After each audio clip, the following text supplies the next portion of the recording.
Greetings once again. I've created another dungeon crawl map for you today. I will be going over what is in this particular dungeon and why it's here and how it came to be and what fun the characters or players might have at any given table that you find yourself at. If you enjoy the Forbidden Lands game like I do, this is the setting and everything that comes with it. I use the random tables in the Game Master's Guide to generate the things that are in the different areas and a little bit of the story. I didn't get super specific on some of these rooms, but that's okay. You can do that as you flesh out your story. This dungeon was actually created as part of a solo game that I've been running for about the last year. It started last Christmas, really, not as a solo game, but as just a standard tabletop role-playing game. My sons and I found this game last Christmas, 2021, and then we got a chance to play it and started, made characters, had a good time, and then they're grown, so they moved back home or away, and I had all their stuff and figured, well, I'll keep testing out this game. So I've carried the story forward, continuing to play as their characters and with mine as well. When they were growing up, I would be the game master most of the time when we played, whatever game it was. And not only was I the game master, but I would also carry along with me a player. So I would create a character. So we would have three. Usually we had three PCs in any given party. And of course, if you're the game master and a player at the same time, you have to adjust a little bit. But my boys loved it. Now my sons are grown, and we still play that way when we do. When we found this game last Christmas, I just fell in love with it immediately. And we started playing it, and it's been really fun. So I have continued the story and continued the date and the calendar and the history of Forbidden Lands since that time, and recently came across a little bit of trouble. I had some interesting encounters. Our characters have built a stronghold, and once per week, or however often the game master determines it's appropriate, you roll on that table, the Stronghold Random Encounter table. I think it's in the front of the Game Master's Guide. And I rolled one called the Lord's Tribute. And basically that means some soldiers from some other NPC local lord shows up at your doorstep and demands payment. Hey, we own this place and you are living in our area. You owe us money. You owe us taxes. You owe us tribute. And of course, our characters told them to take a hike. We're not paying you money. And so then it says, if the characters refuse, the local lord will come back and punish the player characters, or it seems like a good time, right? Well, anyway, so that's what we would do. And we told them to beat it, and they did. And I have followed up with that storyline because that just showed up randomly. That's what I really enjoy about this game, is that it randomly happens. So I followed that story thread. I just pulled on it a little bit, and we've got maybe 6 or 7 total player characters that we've created, that I've created, and 3 of them took off separately. I don't ever use all 6 or 7 or however many I have together on one particular solo RP session. That would be a lot. I usually use about 3, maybe 4. And so I took 3 of the sneaky ones and went off to track where this local lord might be. So that was fun. I was able to create some local lord. I named him Lucca, Lucca, Lord Lucca, and basically followed their tracks. One of the scout-type people was a wolfkin hunter. So she was able to follow along wherever the soldiers, they went back home. And so they tracked them there. And the 3 ended up in combat. And you don't necessarily want to go just toe-to-toe brawler-styled combat in Forbidden Lands. That can be deadly. And it certainly was in this particular encounter. All 3 of those player characters ended up broken. One of them, my oldest son's character, had the option to flee he made an elven rider and was caught off of his horse, but the horse was there. And they were scouting. They had an encounter. It was random as they were scouting out Lord Luca's stronghold. Came across some soldiers that were out on patrol, and it was toe-to-toe combat, and the dice fell in the favor of the enemy. So the elven rider had the opportunity, okay, I can flee and leave my two buddies, or I can fight, and maybe I can pull this one out. And so I played him like my son would have played him, and my son would have definitely said, oh yeah, I'm attacking. I'm not going anywhere. And so he did, and he lost. So all three characters end up broken. One of them was executed, and I really left that up to chance. I said 1, 2, 3, 4, 5, 6. Which character does Luca make an example of? And I rolled, and I rolled exactly that, a 1, and that was the way the characters were laid out. And the 1 was my oldest son's character, Radnar the Elven Rider. So I was like, oh no, my oldest son's character just died. He probably won't care, but sure enough, I told him about it not too long ago, and he said, oh yeah, he was a cool character. So I was like, dadgummit. Now we got to figure out, do I want to let him stay dead, or is that another piece of the story? I mean, in Forbidden Lands, elves, they have rubies in their chests. That's where their life is. That's where their souls are. And if that ruby would be recovered, Radnar could reform.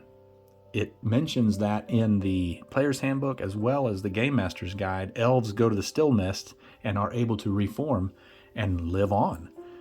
So that is an option. But either way, Radnar was killed. Luca took the ruby and has it as a trophy somewhere. The other two, the Wolfkin Hunter and a Goblin, I think they're both hunters. That's right. Either way, Goblin and Wolfkin were also taken. They were not killed outright. They were dumped down in a cavern below Luca's stronghold, working in a silver mine, which was randomly rolled. There were some interesting encounters that came across some of Luca's men. This is totally random, but it said that they were trying to snag different individuals from, easy pickings, easy targets to work in their silver mine. And I was like, oh, well, that's really good. That'll work out really well. That's where the Wolfkin and the Goblin are.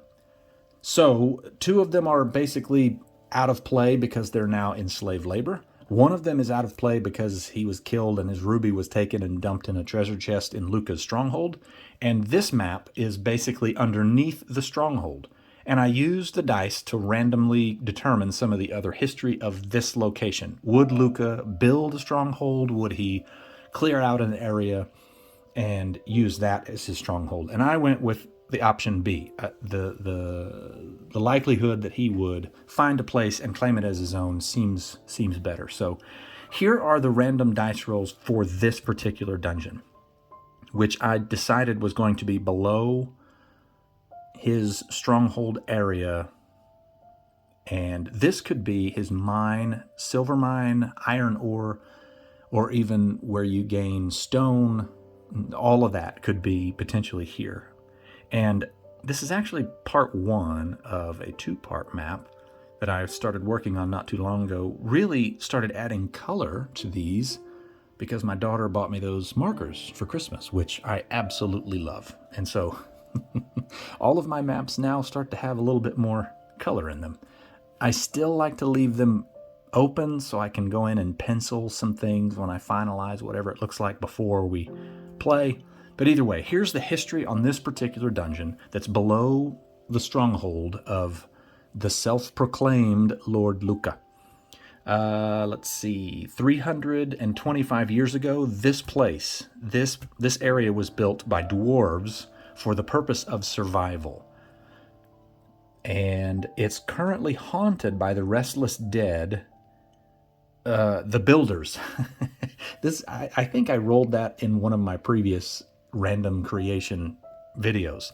Restless dead haunt this place, and they're the builders. So at some place down in here, the dwarves that built this for survival are restless dead and they haunt it. There's also another creature that lives down here, and that is the abyss worm, which can be found on page 76 of the GM's guide, and I will show you that.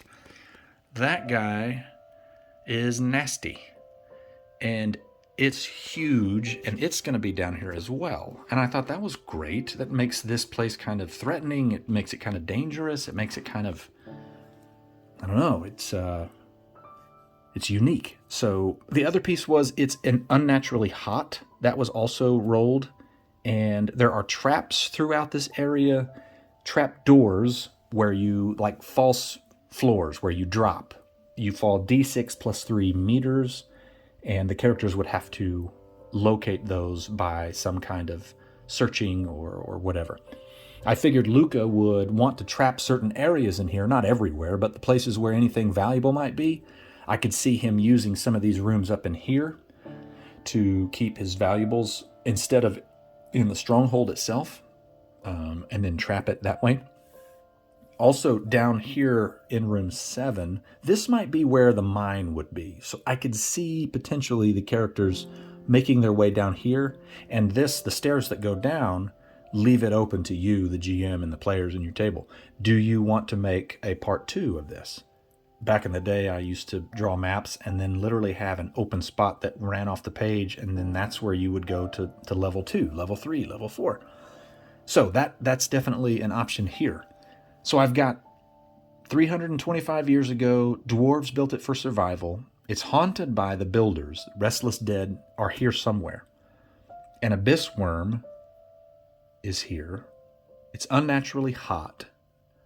So why is it hot? I mean, there could be all kinds of reasons for that. Maybe there's underground lava streams that flow deep, close to where the iron ore and the silver ore might be.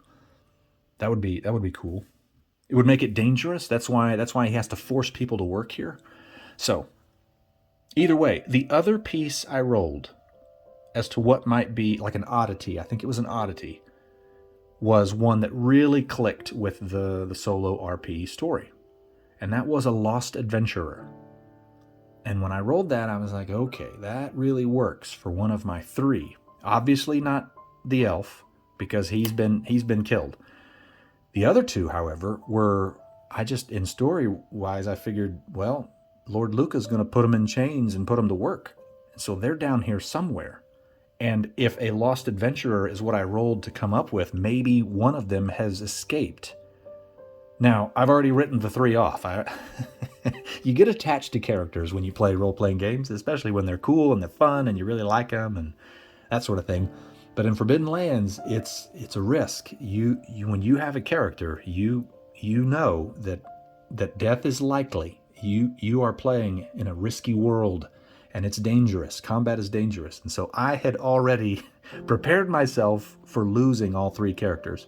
But when I rolled that lost adventurer is down here somewhere, that gave me hope. I was like, okay, well, one of the 2 that has escaped, one of the 2 that was still alive has escaped. And which one would it be? I haven't determined that yet.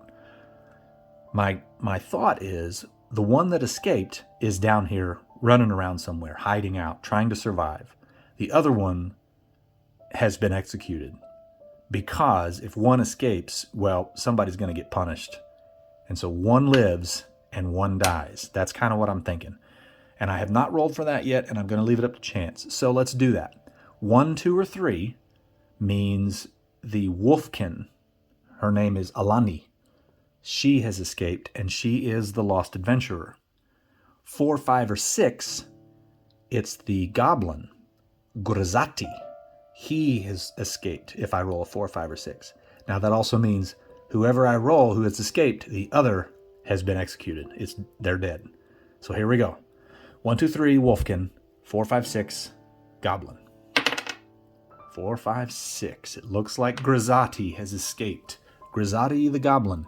He has escaped, and he is the lost adventurer down here somewhere, which means we get to say goodbye to our cool Wolfkin hunter, Alani. Either way, that is some fun role-playing.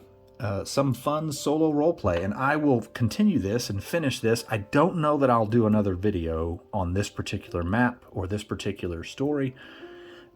It's possible I will make a second map that continues down the stairs here. That seems fun to me, and I enjoy making a larger scaled map to work with. So I'll give you a good shot of it, and this could be dropped into any role-playing game, any session, any maybe a one-shot, or maybe you've got a campaign that's long-running and you want to throw in some really fun bad guy, throw in Lord Luca and have him take some people, maybe not necessarily characters from your party, but characters or NPCs that your characters care about. They're in here somewhere, and your characters have to come find them and deal with the haunted sections of this by the dead builders, the Abyss Worm, which is just a beast of a monster in Forbidden Lands. And you could adjust that, obviously, however you see fit and need to for the mechanics of whatever game you guys or gals play at your table. And then throw on top of that a stronghold that Lord Luca is in charge of. So just to finish up the last piece of this, I plan to play this scenario out after Lord Luca's men and soldiers come to attack the PC's stronghold. I've got to get our characters to survive that, and then they come here, recover Radnar's ruby from his chest, and potentially find Rosati hiding out somewhere down in the depths of this underground dungeon, underground area below Luca's stronghold. So yeah, I had fun creating this map. I love sitting in front of sitting in front of me. I love having a blank paper and a clipboard and pens and pencils and markers and just see what you can come up with. Maybe one of these days I'll do a video on drawing a dungeon map from start to finish, and that might be fun, kind of a relaxing video, relaxing thing that I enjoy, a hobby of mine.